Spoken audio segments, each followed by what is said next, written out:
Primeiro dia. Gênesis 1. No começo, Deus criou os céus e a terra.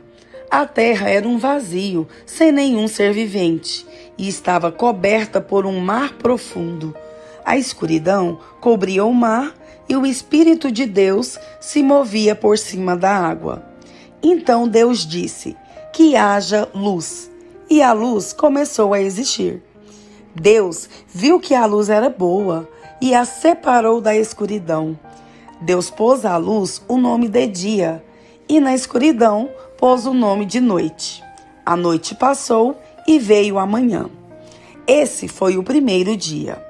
Então Deus disse: que haja no meio da água uma divisão para separá-la em duas partes. E assim aconteceu. Deus fez uma divisão e separou a água em duas partes.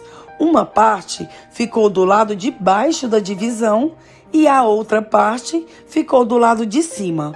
Nessa divisão, Deus pôs o nome de céu. A noite passou e veio a manhã. Esse foi o segundo dia. Aí Deus disse: que a água que está debaixo do céu se ajunte num lugar a fim de que apareça a terra seca. E assim aconteceu.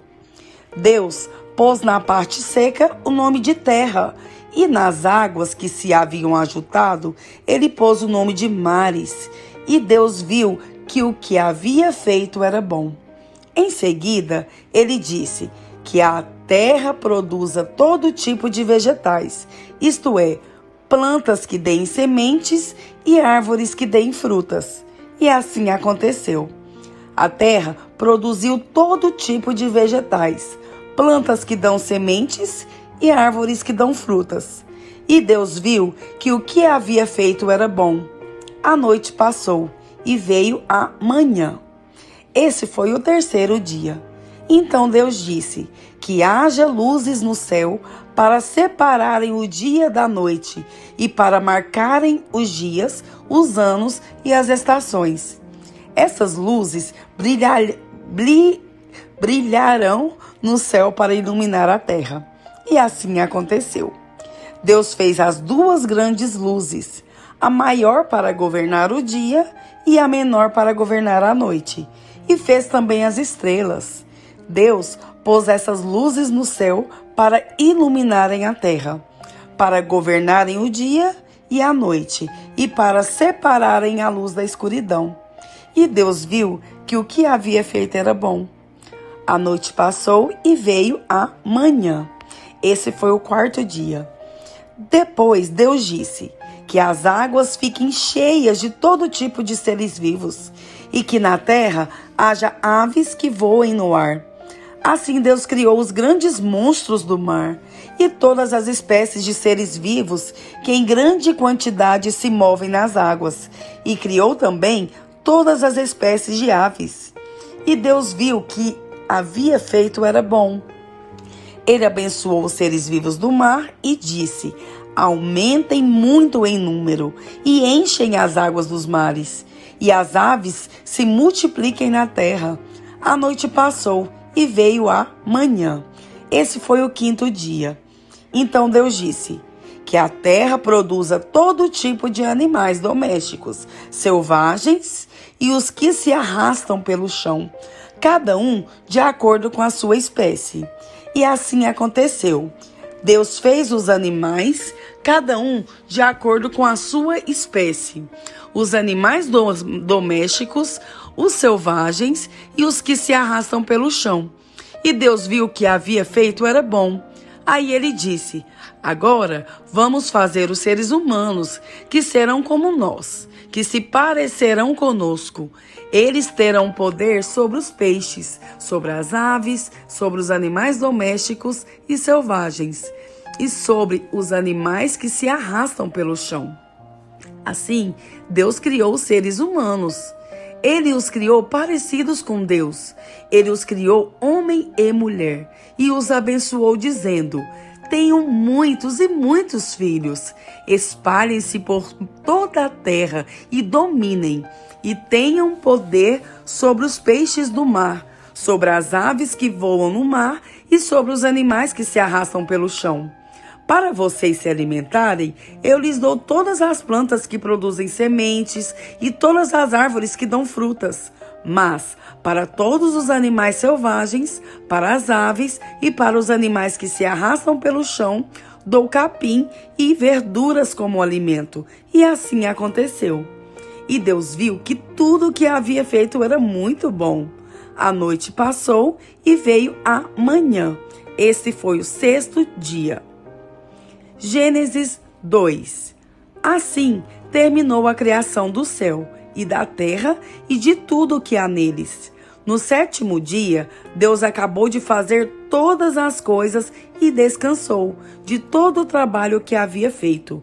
Então, abençoou o 7º dia e o separou como um dia sagrado, pois nesse dia ele acabou de fazer todas as coisas e descansou.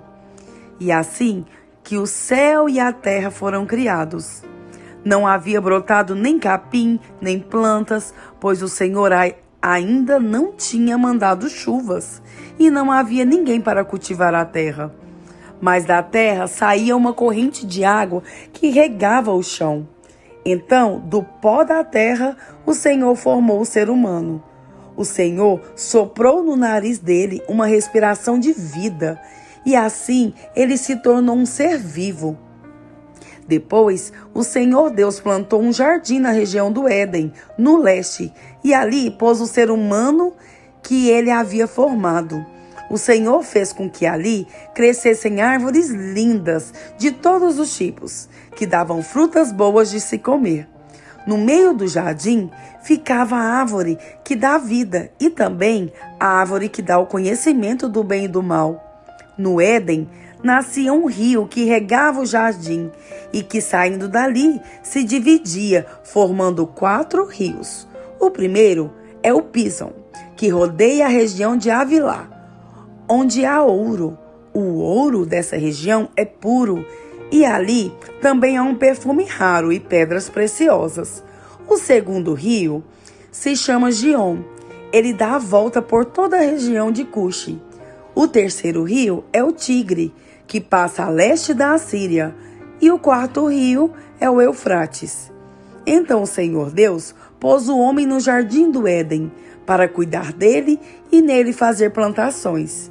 E o Senhor deu ao homem a seguinte ordem: você pode comer as frutas de qualquer árvore do jardim, menos da árvore que dá o conhecimento do bem e do mal.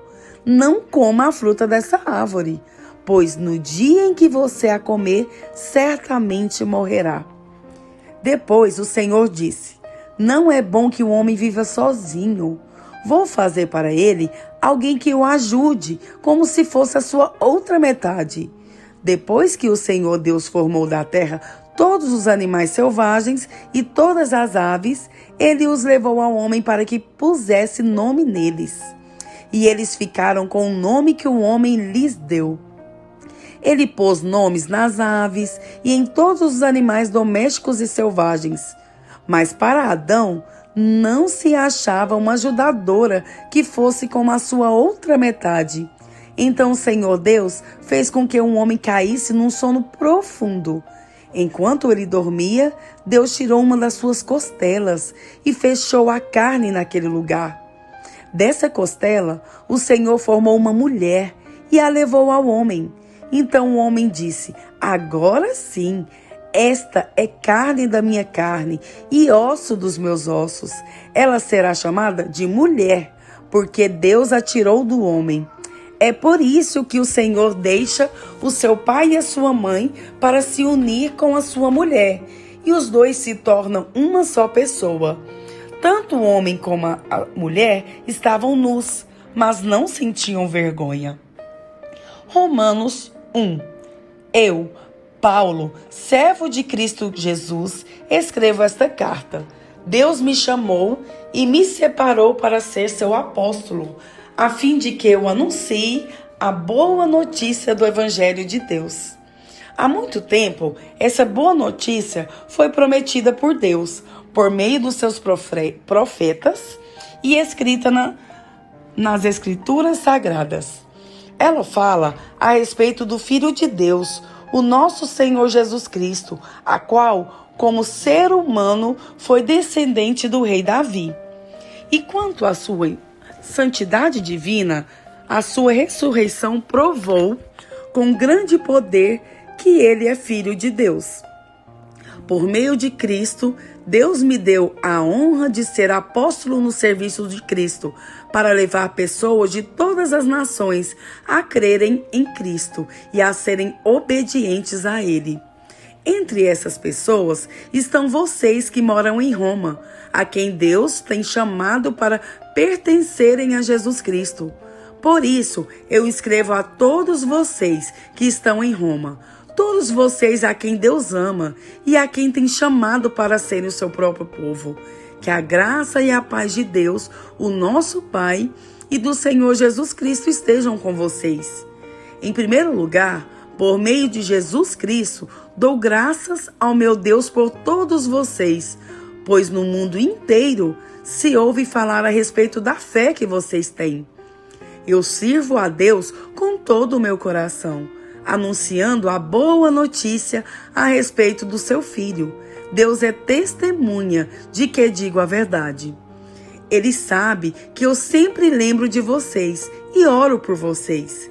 E peço a Deus que, se for da sua vontade, Ele faça com que agora eu possa ir visitá-los, pois eu quero muito vê-los, a fim de repartir bênçãos espirituais com vocês para fortalecê-los. Quer dizer, para que nos animemos uns aos outros por meio da fé que vocês e eu temos. Meus irmãos, quero que saibam que muitas vezes resolvi ir visitá-los, mas fui impedido até agora de fazer isso, pois eu gostaria que o meu trabalho produzisse resultados entre vocês também, como tem acontecido com outros não-judeus. Pois é meu dever pregar a todos, tanto aos civilizados como aos não civilizados, tanto aos instruídos como aos sem instrução. É por isso que eu quero anunciar o Evangelho também a vocês, que moram em Roma. Eu não me envergonho do Evangelho, pois ele é o poder de Deus para salvar todos que creem, primeiro os judeus e também os não-judeus. Pois o Evangelho mostra como é que Deus nos aceita. É por meio da fé, do começo ao fim. Como dizem as Escrituras Sagradas, viverá aquele que, por meio da fé, é aceito por Deus.